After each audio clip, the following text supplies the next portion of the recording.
All right, Alexander, we had a big meeting between Belarus President Lukashenko and Xi Jinping of China. A 4-hour meeting, actually, and a lot was uh, a lot was discussed and a lot was decided. What's the result of that meeting? Well, this, in some ways, this is an extraordinarily meeting because, look, Belarus, I don't want to, demean the country at all, but it's hardly a big place. And yet Xi Jinping gives 4 hours of his time to Lukashenko. Lukashenko is received with a 21-gun salute. The Chinese army is there on parade for him to see. He himself lays a wreath at the monument of the people's heroes in Tiananmen Square. I mean, the ceremonies and the pomp around this trip are enormous. The Chinese have gone, they've pulled out all the stops to make this look like a big event. And they don't do that unless, because they're very practical people, whatever else people may feel about them. Nobody should deny that the Chinese are practical people. They must be doing it because for them it is a big event. And when you get a sense of the kind of things that they've been talking about with Lukashenko, you can start to see why, because we don't yet have readouts from the Chinese about Xi Jinping's meetings with Lukashenko, but we understand that Xi Jinping called Lukashenko my old friend, my dear friend. There's apparently a massive panoply of economic agreements covering every conceivable field you can imagine. There's agreements on judicial matters.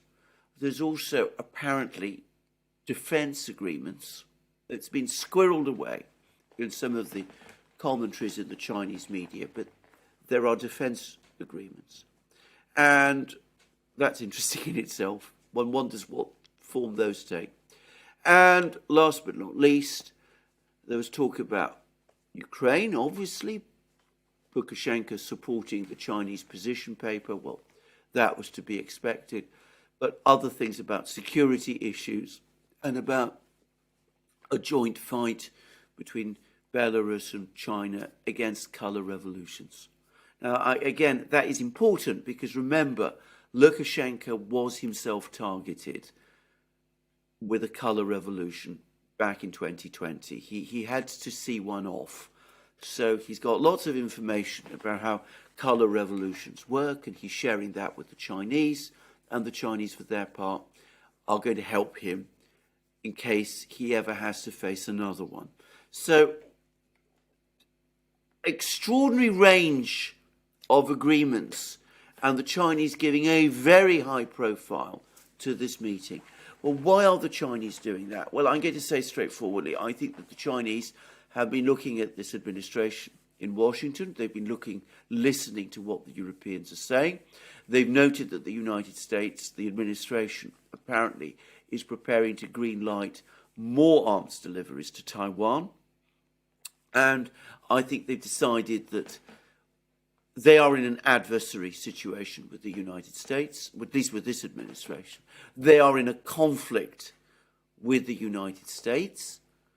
And so they're now working to convert old friends into potential allies in case there is a future conflict. And I think this is what this is all about with Belarus. And Xi Jinping is about to fly to Moscow. He's going there in we don't know exactly when, but apparently he's going to Moscow this month. And I'm sure we will be seeing the same thing there, that he's going to go to Moscow. There'll be all kinds of further agreements. And I'm not saying that the Chinese have put aside, have put aside for them the moment their position of non-alignment and neutrality. But I think we're now seeing steps being taken towards setting up that defense system, that alliance system, if you like, that formal alliance system that people have been talking about for a very long time between China, Russia, Belarus, other countries, And I think it's now on its way. I think this is clearly intended as a step in that direction. All right. Three observations. The way the U.S. has decided to deal with Ukraine losing the conflict against Russia is to go after China, to warn China. Okay. Isn't it interesting that, what was it, maybe 4 years ago, Lukashenko was actually flirting with moving closer towards the European Union instead of Russia, and because the EU and the United States didn't want to win Lukashenko over with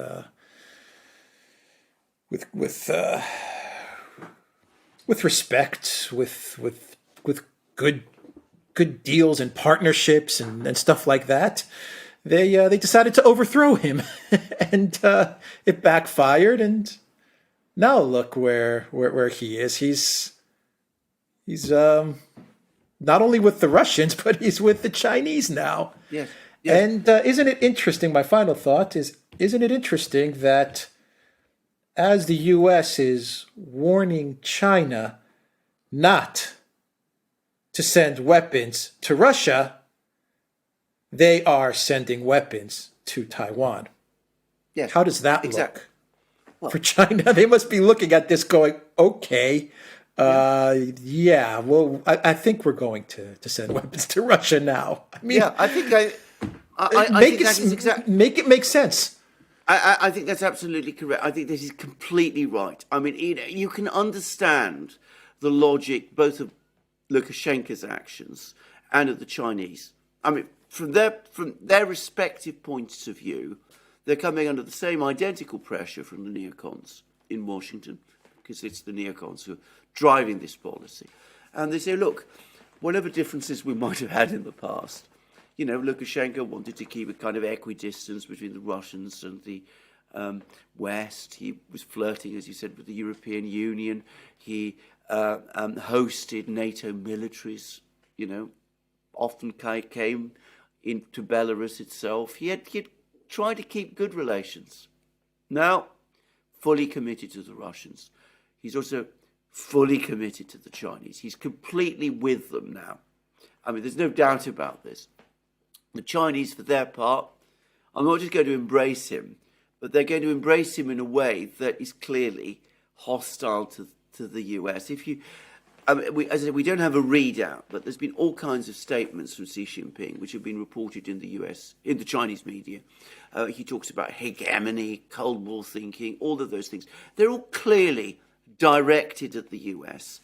And so, as I said, the Chinese have come to think of the US as not just a rival. They could have lived with that. Not just as a trade rival, they could have lived with that too. They're now starting to see the US as an actual enemy. Lukashenko sees the West as an enemy. The Russians obviously see the West as an enemy. They're all comparing notes and they're all coming together. And that's exactly what the neocons have achieved for us. And of course, they might be thinking about sanctions against China. If that's a bluff, let me remind you of my first rule of diplomacy. The first rule of war, many people have said, is don't march on Moscow. The first rule of diplomacy is don't bluff Beijing, because your bluff will always be called. That is an absolute certainty. If you threaten the Chinese with sanctions and tell them don't do this or we will sanctions you, they're more likely to do it than they might otherwise have been, because they will never accept that kind of pressure on themselves, and they're saying as much. So don't bluff the Chinese. If you do, then your bluff will be called. And if it's not a bluff, if you're really thinking of across the board Russian-style sanctions on China, then You are mad. You're a fool. What you will do is you will crater your own economies. I mean, far more decisively than you would have done if you'd imposed these sort of sanctions on the Russians. So, but, I think that's where we're heading, actually. Oh yeah, I mean they're on the sanctions escalator. The Chinese are moving rapidly up the escalator. I mean, you have this TikTok ban that's now working its way through the Biden White House. They said they're going to finish off Huawei. Yeah. The Biden White House says they're going to completely finish off Huawei. I mean, Yeah. we're heading towards big sanctions. I think even Blinken came out with a statement and said that not only the U.S. but the U.S. Partners, which means the European Union, the European Union once again is going to get strong armed into sanctioning, and they're going to do it. You know that Schultz and Macron are going to do it. Yes, of course they are. Exactly what they're going to do. They're going to go along with it, despite the fact, and I was reading a long study about the structure of the German economy, that it was very much based around imports of gas from Russia and exports to China. So they're going to clobber themselves on both fronts. But, they are going to do it. I agree. They've got themselves trapped within this neocon Hotel California type policy, and then there's no way out now. I mean, can I say, the dividing lines are now being drawn. I mean, people still talk about avoiding a Cold War, but I think we have to recognize the reality that we are almost in one. It's only a matter of time now before the lines harden. And the world that we knew, the world of globalization as we remember it, the world that spawned globalization, is ending. Yeah, I And agree. by the way, That's why I think you're seeing such a rush from the U.S. and from the European Union to consolidate its control at least over Europe. That's why you have Sweden, Finland joining NATO. That's why you're seeing a push to settle the situation in Serbia. I mean, they're putting a lot of pressure on Vucic to settle the situation in Serbia. That's why you saw the Sunak, Ursula, King Charles arrangement for Brexit, rolling that back. That's why you're seeing a lot of pressure on Hungary and Samantha Power turning up to Hungary. And I'm getting reports of a lot of activity and money being poured into Hungarian anti-Orban journalists and NGOs. I mean, I really am getting the sense that this Cold War border is pretty much Belarus and whatever it's going to be with Ukraine, whatever going down to wherever the border is with Ukraine, given the outcome of the conflict, and then Europe. And you can see the U.S. and the EU, they're really working hard to try and make sure they consolidate and control all of Europe that they can, and bring it under one umbrella. Yeah. Absolutely, and as I said, we are heading in that direction. As I said, the Chinese they didn't want to go there, but they're being pushed to do it. The Russians obviously are fully understand that that's where it must go, but that is where we are. That's where we're heading. I mean, China's relations with the West are deteriorating. Huawei, as you said, is going to be crushed. By the way, on the subject of Huawei, I was reading an article in the Daily Telegraph, interesting one, which said that 5G in Europe is now almost dead because it's apparently been killed by higher energy costs. Just saying.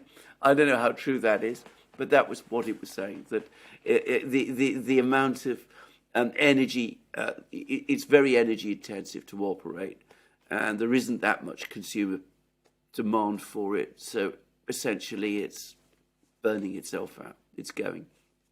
So all of that over Huawei was over nothing at all, it turns out.